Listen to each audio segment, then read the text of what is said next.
नमस्कार दोस्तों, क्या कोई पेंटिंग जीवित हो सकती है? ऐसा क्या है इस पेंटिंग में जो इसे बनने में 16 साल लग गए और क्यों लोग आज भी इस पेंटिंग को देखकर आकर्षित हो जाते हैं? आज के इस वीडियो में हम इसी पेंटिंग के बारे में जानेंगे कि क्या है इस पेंटिंग का रहस्य जो दुनिया वालों के होश उड़ा देता है और इस पेंटिंग में ये लेडी कौन है। तो चलिए शुरू करते हैं। वर्ल्ड के सबसे प्रसिद्ध और महान कलाकार लियोनार्डो दा विंची, जो अपनी बेमिसाल काबिलियत के लिए जाने जाते हैं, उन्होंने एक पेंटिंग बनाई जिसका नाम था मोनालिसा। पेंटिंग का यह नाम मोनालिसा काफी फेमस है, लेकिन बहुत कम लोग जानते हैं कि इस पेंटिंग का असली नाम था मोनालिसा और इसका इटैलिक में मतलब होता है माय लेडी। मोनालिसा पेंटिंग को लियोनार्डो दा विंची ने सन 1503 में बनाना शुरू किया था। उसे बनाते बनाते 16 साल लग गए और 1519 में यह पेंटिंग तैयार हुई और दा विंची को मोनालिसा के सिर्फ होठ बनाने में 12 साल का समय लगा था। लेकिन कहते हैं कि लियोनार्डो दा विंची की यह पेंटिंग अधूरी है। वह इसमें कुछ चेंजेस करना चाहते थे जो उनकी डेथ के कारण मुमकिन नहीं हो पाया। मोनालिसा पेंटिंग को किसी कपड़े या कागज पर नहीं बनाया गया है, इसको एक लकड़ी के टुकड़े पर बनाया गया है और यह पेंटिंग बनाने के लिए लियोनार्डो दा विंची ने सिमातो टेक्निक का इस्तेमाल किया था, जिसमें कहीं आउटलाइन नहीं होती है। इससे साफ पता चलता है कि लियोनार्डो दा विंची कितने टैलेंटेड थे, क्योंकि बिना आउटलाइन के पेंटिंग बनाने के बारे में कोई सोच भी नहीं सकता है और लियोनार्डो दा विंची ने इसको करके दिखाया। यह पेंटिंग देखने में इतनी शानदार लगती है कि नेपोलियन बोनापार्ट ने इस पेंटिंग को अपने कमरे में लगवा दिया था, जिससे यह पेंटिंग हमेशा उसके सामने रहे। मोनालिसा की इस पेंटिंग का एक रहस्य यह भी है कि इस पेंटिंग को जितने बार देखो, इस पेंटिंग के एक्सप्रेशन हर बार बदलते हुए दिखते हैं। इस पेंटिंग में मोनालिसा के होठ इतने रहस्यमय हैं कि ये हर बार देखने में अलग अलग लगते हैं। कभी देखने पर मोनालिसा मुस्कुराती हुई दिखती है तो कभी यह मायूस दिखती है। अब सवाल यह है कि मोनालिसा पेंटिंग हर एंगल से अलग क्यों दिखती है। कुछ इतिहासकारों का कहना है कि मोनालिसा का ऊपरी होठ थोड़ा सा दबा हुआ है, जो मोनालिसा की मुस्कान को रहस्यमयी मुस्कान बनाता है। एक न्यूरो साइंटिस्ट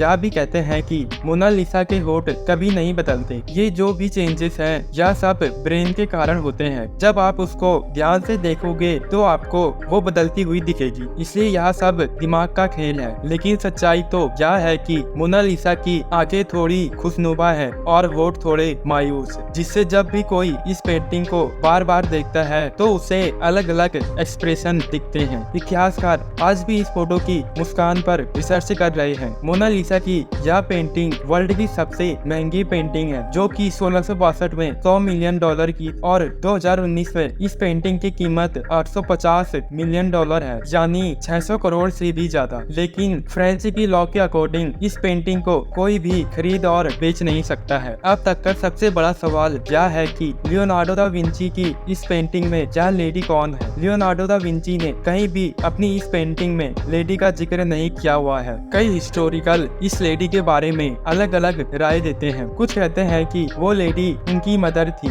लेकिन इसका कोई भी प्रमाण नहीं मिला है। कुछ हिस्टोरिकल यह भी कहते हैं कि 2005 में एक खत पाया गया था, जो कि 1503 में लियोनार्डो दा विंची को लिखा गया था। इससे पता चलता है कि लियोनार्डो दा विंची अपने दोस्त फ्रांसिस्को डेल जियोकोडो की वाइफ की पेंटिंग पर काम कर रहे थे और जिसका नाम था लीजा जियाकोडो। अगर फोटो में देखा जाए तो लीजा जियाकोडो और मोनालिसा की पेंटिंग अलग अलग है। 2004 में एक साइंटिस्ट पास्कल कोटे, जो कि मोनालिसा की पेंटिंग पर रिसर्च कर रहे थे, उन्हें अपनी 10 सालों की रिसर्च के बाद कुछ पता चला जिससे उनके होश उड़ गए। उन्होंने रिसर्च के दौरान पाया कि पेंटिंग में 3 लेयर्स है और मोनालिसा की पेंटिंग के पीछे किसी और की पेंटिंग छिपी हुई है और जिस लेडी की पेंटिंग पीछे छिपी हुई है उसकी शक्ल लीजा जियाकोडो से मिलती है। साइंटिस्ट पास्कल का कहना है कि लियोनार्डो दा विंची ने पहले लीजा जियाकोडो की पेंटिंग बनाई हो, लेकिन फिर किसी कारण से उन्होंने इसको बदलकर एक इमेजिनरी लेडी बना दी हो, जिसको किसी ने आज तक नहीं देखा होगा। यह सिर्फ